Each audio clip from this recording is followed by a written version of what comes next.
Bonjour à tous, on se retrouve pour ce nouveau tirage du mois de mai avec le tarot du pays des ombres en très gros coffret rempli d'adorables petits monstres.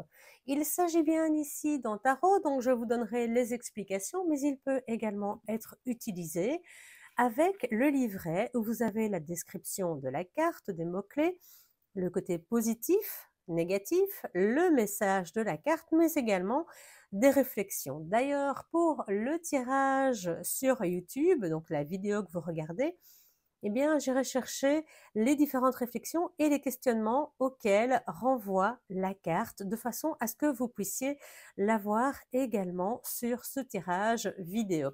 Voilà, c'est parti, nous allons démarrer. Donc, je vous remontre le tarot du Pays des Ombres qui est vendu au prix de 32 € aux éditions Exergue, donc en gros du groupe Très Daniel. Voilà, c'est parti pour le mélange des cartes.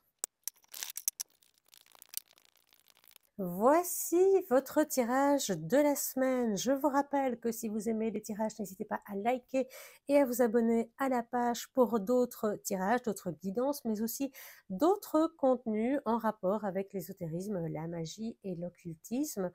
N'hésitez pas parce que c'est important pour moi pour pouvoir développer la chaîne et vous proposer toujours plus de contenu qui vous intéresse. Alors, j'espère que vous avez eu le temps de faire le choix de votre carte, la numéro 1, 2, 3 ou 4.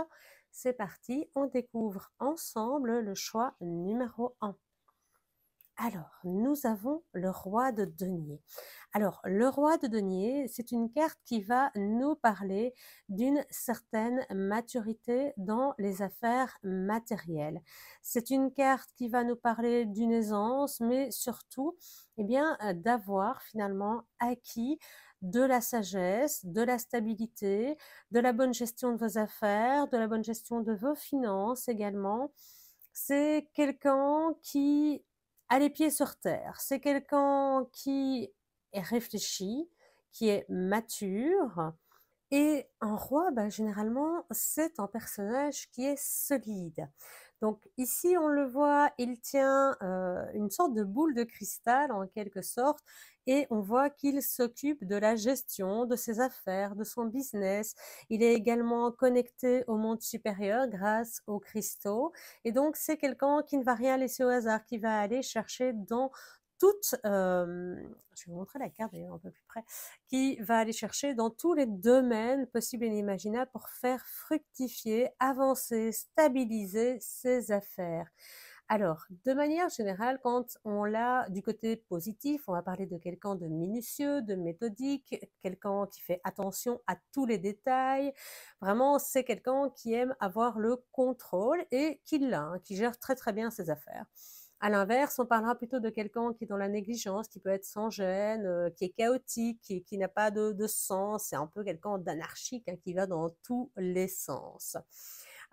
Donc ici, on vous parle, de manière générale, soit selon votre position par rapport à ce personnage, de retrouver de la minutie, de retrouver de la méthode, de contrôler vos actions et puis de faire attention peut-être à vos finances, de bien gérer tout ça. Ou à l'inverse, si tout cela est déjà bien maîtrisé, de manière générale, on vous dira, c'est très bien, mais il faut aussi pouvoir se distraire, être peut-être un petit peu moins ancré sur terre, savoir lâcher prise, lâcher du lest, ne pas se mettre sous pression constamment non plus. Il faut savoir être dans l'équilibre, comme toujours, hein. L'équilibre, c'est quelque chose d'hyper important. Pourquoi? Parce que si vous êtes dans le déséquilibre, quelqu'un qui est un roi de denier pourrait devenir quelqu'un de tyrannique, quelqu'un qui va chercher à tout contrôler. Au niveau professionnel, c'est quelqu'un qui est généralement votre supérieur, hein. C'est quelqu'un qui va travailler soit dans la banque, dans l'analyse, dans la politique, ça peut être un comptable aussi. En tout cas, c'est quelqu'un qui peut avoir de l'influence sur vous également et qui pourrait s'en servir de manière un petit peu trop importante. Donc, soit selon votre position, soit attention, lâchez du lest, lâchez prise ou ne vous laissez pas faire, ne vous laissez pas démonter par des chefs tyranniques ou par votre propre finalement besoin de contrôle, de paraître et lâcher du lest. Alors, quelles sont les questions qui vont ici se poser? Donc, je vous montre la carte pour que vous puissiez, eh bien, en prendre conscience tout en regardant la carte et voir si quelque chose vient à votre esprit. Les réflexions sont les suivantes. La première, suis-je droit dans mon autorité? Si vous êtes celui qui gère, qui dirige, si vous êtes vous-même en position de chef d'entreprise, êtes-vous droit dans votre autorité? N'en abusez-vous pas? Ou n'êtes-vous pas trop laxiste? Deuxième réflexion, quelle est ma relation aux figures d'autorité? Comment je la gère? Comment je me sens face à elle? Troisième, comment est-ce que je travaille dans les tâches structurées et détaillées? Est-ce que vous êtes minutieux ou au contraire anarchique? Allez-vous chercher les détails? Avez-vous une méthode ou êtes-vous totalement désordonné? Réfléchissez à tout cela, c'est important, ça vous permet de recentrer votre vie. Quatrièmement, ai-je besoin d'un conseil financier? On le voit, hein, il a ici son argent sur la table. Donc, est-ce que vous avez besoin de voir un comptable? Est-ce que vous avez besoin de redresser vos finances, de faire un petit peu attention? On vous propose ici de jeter un œil, en tout cas à vos finances. Et enfin, cinquième réflexion, quand est-ce que je me sens contrôler au mieux ma situation? Donc le roi de denier, on le dit, hein, c'est quelqu'un de stable, mais qui aime être dans le contrôle. Alors, quand est-ce que vous vous sentez à l'aise? Quand est-ce que vous êtes vous? Quand est-ce que tout va bien dans votre vie? Et quand est-ce que vous appréciez ces moments? Quels sont les moments où vous appréciez pleinement le contrôle? Voilà un petit peu pour ce qui est de la carte numéro 1 pour cette semaine. Nous allons passer à la carte numéro 2, le magicien. Ça, c'est le premier arcane majeur du tarot. Et le magicien, c'est quelqu'un qui va débuter un chemin. Alors, le chemin a déjà été pris par le fou. Et ici, on vous dit que vous avez tous les dons, toutes les capacités, tout ce qui est nécessaire à l'accomplissement du travail, à l'accomplissement du chemin, à obtenir ce que vous voulez. Quoi que vous vouliez, que ce soit en rapport avec les émotions, que ce soit en rapport avec le professionnel, le hobby, si vous n'avez plus de travail par exemple, que vous êtes pensionné entre autres, que ce soit au niveau financier, matériel, mais également au niveau psychologique, eh bien, tout est entre vos mains pour que vous puissiez transformer vos désirs en une chose concrète. C'est de l'alchimie. Le magicien, dans certains jeux, on parle d'alchimiste, on le voit ici. Il a l'idée, il va maintenant devoir passer à l'action parce que le magicien a certes toutes les cartes en main pour développer son potentiel. Il faut maintenant passer à l'action. Il faut se mettre en mouvement et enclencher ce mouvement vers l'accomplissement, vers eh bien, la transformation, la transmutation de ce que vous désirez en quelque chose eh bien, de réel, de matérialisé. C'est la mise en mouvement de l'idée initiale. Donc le magicien, on le voit, hein, on a les 4 éléments ici au-dessus, on voit qu'il a l'idée, on voit qu'il est enthousiaste, qu'il est innovant, qu'il est intéressant. Vraiment, c'est quelqu'un qui est plein de joie de vivre, mais aussi qui est plein de motivation, plein de tout ce qu'il faut finalement pour se lancer dans la vie. Il a de l'inspiration, il veut transformer les choses. On le voit ici dans son laboratoire en train de jouer, de mélanger en quelque sorte les différents éléments pour façonner à la manière dont il le souhaite sa vie sur tous les plans. Il veut que quelque chose soit créé avec les éléments, que ce soit la terre, l'air, l'eau, le feu, ou son esprit d'où émanent les idées. On le voit vraiment très clairement hein, au-dessus de sa tête, hein, vraiment. Et donc, il met tous les moyens en œuvre existants pour pouvoir matérialiser les choses. C'est quelqu'un donc d'innovant, d'objectif, il a beaucoup de savoir-faire, il a beaucoup de connaissances, c'est un créateur. C'est quelqu'un qui est quand même relativement équilibré, même si sur la carte ça peut paraître difficile à voir. Et à l'inverse, si vous êtes dans la partie sombre de cette carte, eh bien, vous avez tendance à vous illusionner, à croire que tout est un petit peu réalisable, même des choses complètement. Prendre des vessies pour des lanternes, on dit dans ces cas-là.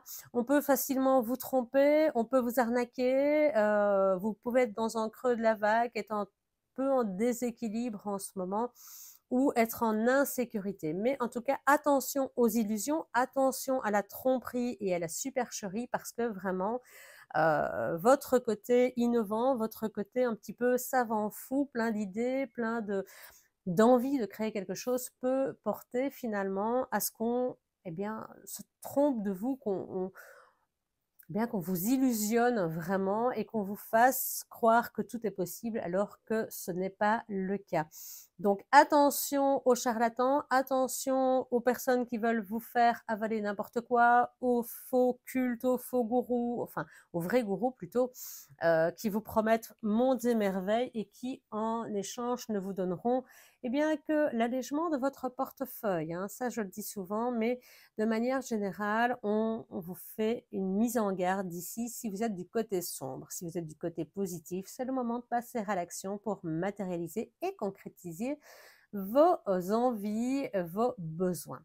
Les réflexions qui sont liées à cette carte sont, la première, c'est quels sont les outils et les savoir-faire que je possède pour m'aider à avancer vers mon objectif. On le voit ici.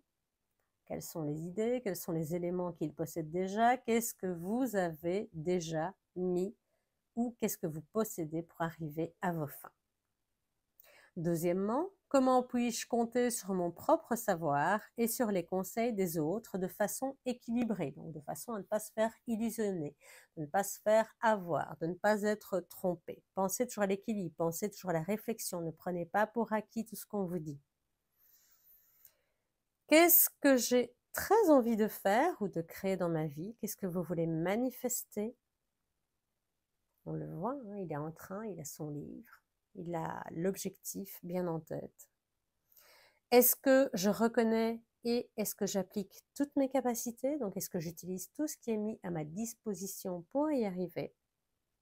Et enfin, où suis-je bloqué quand j'essaie de concrétiser ma vision? Vous le savez, quand une recette de cuisine ne fonctionne pas, il faut parfois simplement changer une épice ou un ingrédient pour que celle-ci devienne tip-top. Parfois, ce sont même les erreurs qui finissent par devenir de véritables chefs-d'œuvre culinaires ou pâtissiers. Non, par exemple, la tarte tatin, qui est un raté à la base et qui est devenue, eh bien, quelque chose d'absolument exquis. Voilà pour ce qui est du tirage de la carte numéro 2 pour cette semaine. Nous allons passer au troisième tirage. Avec le 2 de denier, l'équilibre, on cherche à retrouver l'équilibre ici. On le voit, hein, cette momie est perchée sur un écu, en denier, et elle tient le second tout en essayant eh bien, de ne pas tomber, de rester en équilibre. De manière générale, le 2 de denier, c'est vraiment cette perspective, ce besoin d'un retour à l'équilibre, d'un retour à la justesse au point de vue matériel, mais pas que, hein, ça peut être un retour à quelque chose de plus équilibré dans tous les domaines de votre vie, même si c'est vrai que le denier se relie au monde matériel, c'est toujours une carte qui, ici, dans un tirage en carte unique, va parler de tous les domaines de votre vie. Donc, je vous la montre, voilà, vraiment de plus près, on voit les petits chameaux et la pyramide en fond. Et donc, ici, on voit qu'elle est vraiment posée en équilibre sur la pièce. Elle est assez confiante et je pense qu'elle n'a pas trop peur. Elle tient plus ou moins bien. Elle va se balancer pour rester dans ce parfait équilibre qui est le sien pour l'instant. On voit en tout cas que ici, eh bien, on parle, si on est dans le monde de, du côté matériel, on parlera eh bien, d'un flux régulier d'argent dans votre vie, de la bonne circulation de l'argent, de l'équilibre, à la fois dans le budget, les dépenses et les rentrées sont en équilibre. On parle d'échange, d'équitable. Pareil, sur le plan émotionnel, on retrouve un peu d'équilibre, un peu de stabilité. Sur le plan psychologique, eh bien, on finit par s'apaiser, à retrouver un petit peu de calme. Hein, ça, c'est pas encore fini, mais on trouve un moment de sérénité. Et enfin, et oui, et donc on retrouve un peu de motivation, on retrouve de l'équilibre. Si vous étiez fatigué ces derniers temps, vous pouvez retrouver un petit peu d'énergie. Attention à ne pas trop la dépenser trop vite non plus. Hein, il faut garder eh bien, la stabilité, rentrer d'énergie, en dépenser au fur et à mesure que vous en avez. Quand vous êtes dans la justesse, eh bien, on parlera évidemment de toutes ces notions. Si vous êtes dans le déséquilibre, eh bien, justement, c'est le mot déséquilibre. Vous risquez de tomber. On voit quand même que cette position n'est pas très stable non plus. On parlera au point de vue finance de restriction, peut-être eh bien, qu'il y a trop de dépenses. On parlera de stagnation, de retard dans les finances, de décroissance, d'instabilité. Et donc, pareil, hein, pour le point de vue émotionnel, on parle là de déséquilibre, de chute, de tromperie éventuellement. Alors, je parle de tromperie, pas forcément d'infidélité, mais de tromperie, on vous a dupé ou on vous a fait croire à des choses qui n'étaient pas vraies, on vous a raconté des bobards. Ça peut être des bobards très gentils, hein, je veux dire. Ça peut être tout simplement, on vous dit un petit mensonge pour pouvoir sortir une heure, boire un verre avec ses copains. C'est pas non plus forcément quelque chose d'énorme, mais voilà, on peut vous tromper un petit peu sur le point de vue affectif. Sur le point de vue mental, c'est pareil, c'est un déséquilibre, on a l'impression eh bien, que rien ne va, qu'on pourrait tomber, qu'on est sur un fil finalement et qu'on pourrait tomber d'un côté ou de l'autre. On ne sait pas trop comment faire pour avancer et donc on reste un petit peu sur place, on stagne finalement. C'est le moment, en tout cas, de réfléchir, d'aller au-delà eh bien, des perspectives qui vous sont proposées parce que si vous restez sur cette position qui n'est pas hyper confortable, eh bien, vous n'avancerez pas, vous ne serez pas récompensé de vos efforts et donc, ça vaut la peine d'avancer et de ne pas rester sur ce moment d'équilibre un peu précaire. En tout cas, il ne durera pas longtemps. Alors, les réflexions qui sont liées aux deux de deniers sont: où est-ce que j'explose mon budget? Où est-ce que je déséquilibre mes émotions, mes pensées ou bien mes finances? Où est-ce que je perds mon énergie également? Qu'est-ce que je ressens par rapport à ma situation? Et là, évidemment, vous allez chercher celle qui vous convient. Le cœur, la psychologie, l'énergie ou financière. Où puis-je soulager la tension qui se crée dans ce domaine pour créer une situation plus stable?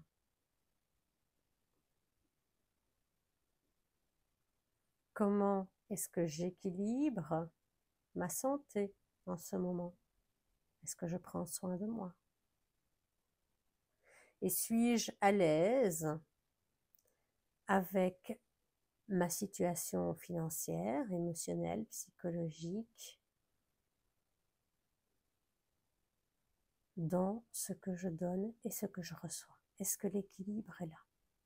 Pensez toujours, hein, c'est important l'équilibre dans tous les domaines. Pourquoi? Parce que financièrement, on le sait, quand on n'est pas en équilibre, ça amène du stress. Quand on manque d'argent, eh bien c'est une situation très stressante, mais c'est pareil pour le reste. Hein. Quand on est en déséquilibre dans une relation, elle devient vite toxique ou à sens unique. Et là, c'est vraiment désagréable pour la personne qui ne reçoit pas. Est-ce que quand vous donnez votre amitié, votre amour, est-ce que vous en recevez un échange?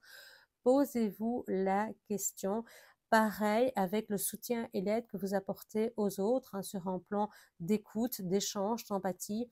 Est-ce que vous recevez en échange cette même écoute, cette même empathie, ce même cœur dans les échanges? Donc, important d'y réfléchir.